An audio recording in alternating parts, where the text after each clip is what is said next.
안녕하세요. 경리TV 한아란입니다. 오늘 실시간 방송 시작했고요. 무엇이든 물어보세요 시간으로 궁금하신 점 물어보시면 제가 아는 한 성심성의껏 답변해드리겠습니다.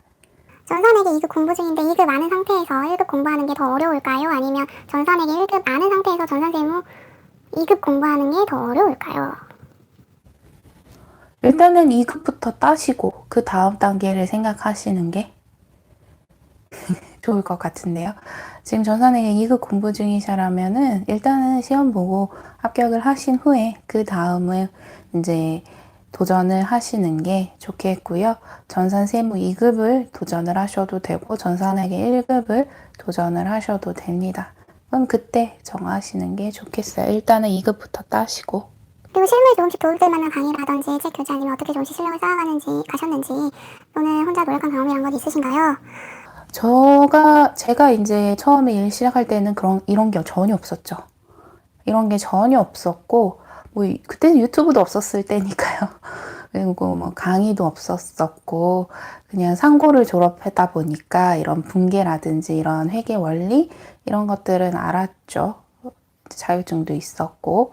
하지만 실무를 하려면 그것만 알아서는 안 되잖아요. 그래서 많이 배웠어요, 회사에서 일하면서 많이 배웠고요.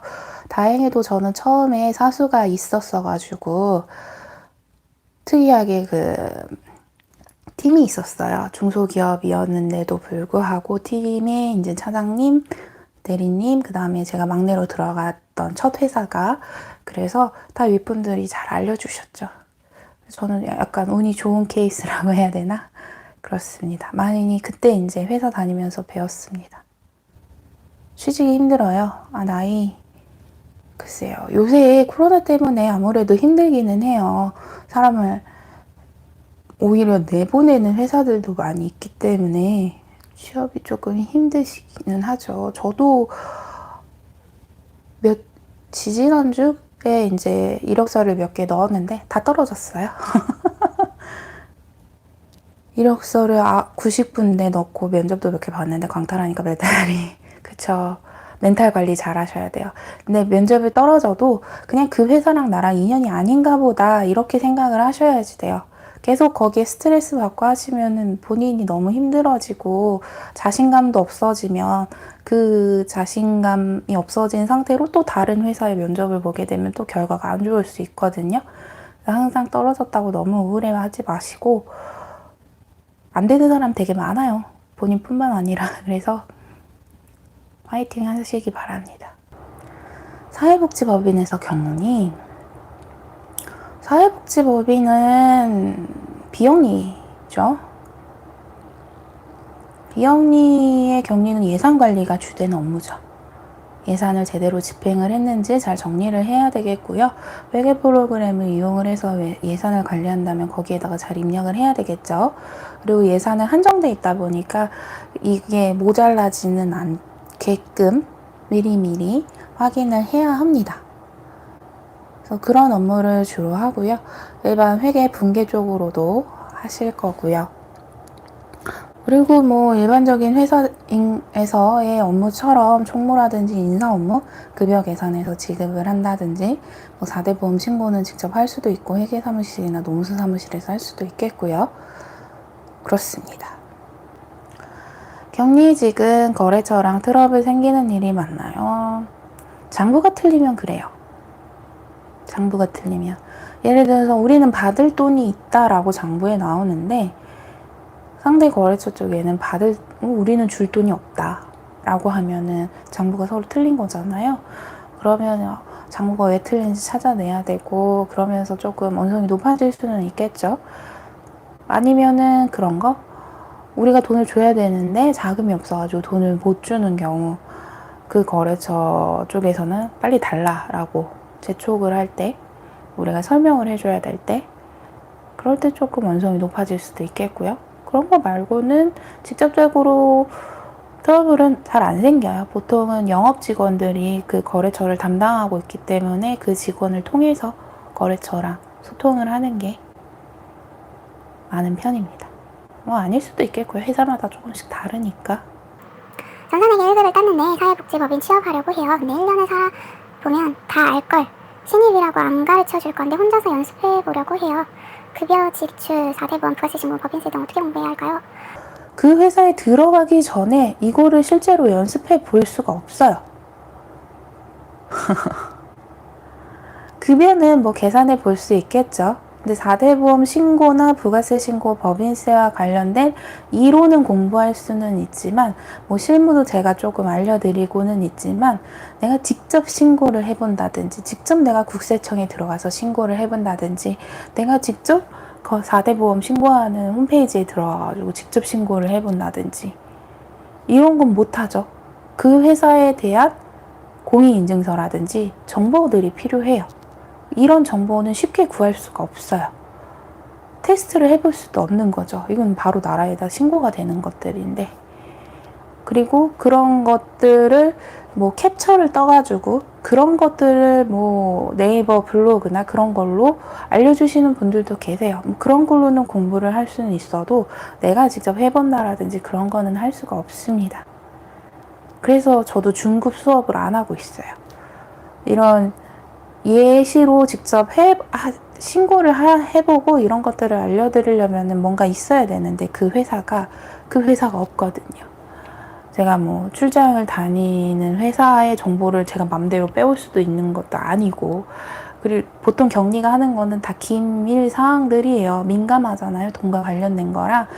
그렇게 막 빼올 수도 없는 자료들이에요. 그래서 실제 실무 자료가 필요한 거면 진짜 그 회사에 들어가셔야지 돼요. 그래야 알아요.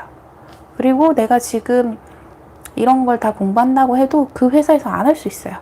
부가세 신고랑 4대 보험 신고 회계사무실이나 노무사 사무실에 맡겨버리면 안 하거든요. 지금 공부해봤자 쓸모가 없잖아요. 일단은 회사에 취업을 하고 그 다음에 내가 일을 하면서 모자르는 부분에 대해서 그때 이제 공부를 하시는 게, 완벽하게 다 알고 시작하는 사람은 없습니다. 저도 물론 그랬고요. 모든 사람들이 다 그래요. 신입인데 그 전에 일을 해보지 않았는데 어떻게 완벽하게 다 알고 일을 시작을 해요.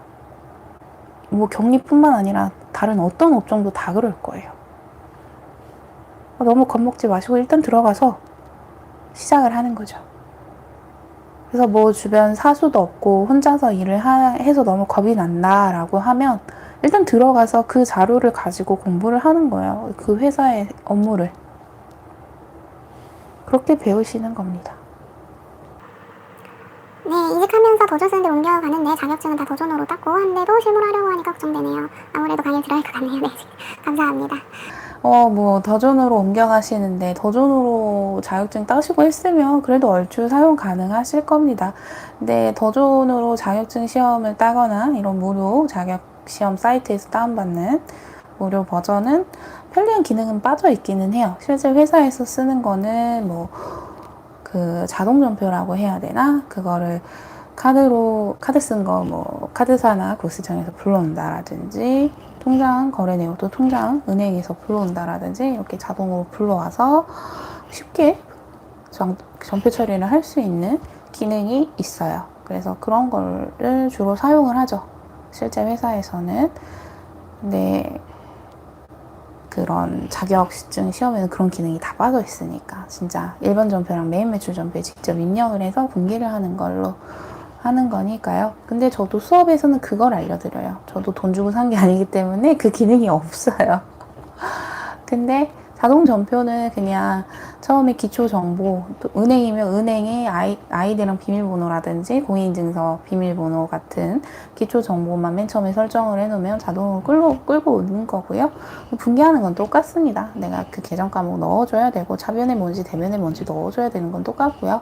그리고 그거를 실제로 일반 전표나 메인 매출 전표에다가 전송을 해야지만 실제 기장이 돼버려요. 장부에 반영이 되는 거기 때문에. 네, 맞아요. 네, 3월 세금계산서 인천 세관에서 수입세금계산서가 발행된 내역이 있던데 3월에 수입한 내역에 대한 세금인가요? 관부가세와 다른 건가요? 수입을 할 때 관세청에서 관세와 부가세가 적용을 해서 그걸 납부를 해야 돼요. 그러면 수입했을 때의 뭐 달러라든지 그 수입한 금액이 있을 거잖아요. 그거를 환율 적용한 원화 금액에다가 그 관세를 더한 금액이 공급가가 되고요. 거기에 대한 10%가 부가세예요. 그럼 이 부가세는 무조건 계산서가 발행이 돼요. 관세청에서 수입세액 계산서를 발행을 합니다. 그래서 그 금액을 보시면 그 수입한 물건가에다가 관세를 포함한 게 공급가, 그리고 그거의 10% 부가세로 되어 있어요. 같습니다. 면장에 보시면은 면장 그 밑에 내역에 관세 얼마, 부가세 얼마 적혀 있을 건데 그 부가세가 그 세금계산서 부가세인 거예요. 거기에 대한 세금계산서, 수입세금계산서입니다. 오늘 저랑 또 1시간 동안 어울려 주셔서 감사합니다. 뭐 도움이 되셨으면 참 좋겠고요. 궁금하신 사항 적어 놓으셨다가 다음 주 수요일에 또 이렇게 오셔서 저랑 같이 얘기를 했으면 좋겠고요. 감사합니다. 그러면 여기까지, 오늘은 여기까지 할게요. 다음 시간에 또 만나요. 뭐 일하고 계시는 분들은 일 열심히 스트레스 덜 받게 파이팅 하시고요. 취업 준비하시는 분들은 일해서 많이 넣으시고 면접도 보시고 떨어지더라도 너무 우울해하지 마시고 파이팅 하시기 바랍니다. 네, 감사합니다. 그러면 다음 시간에 또 뵐게요. 안녕히 계세요.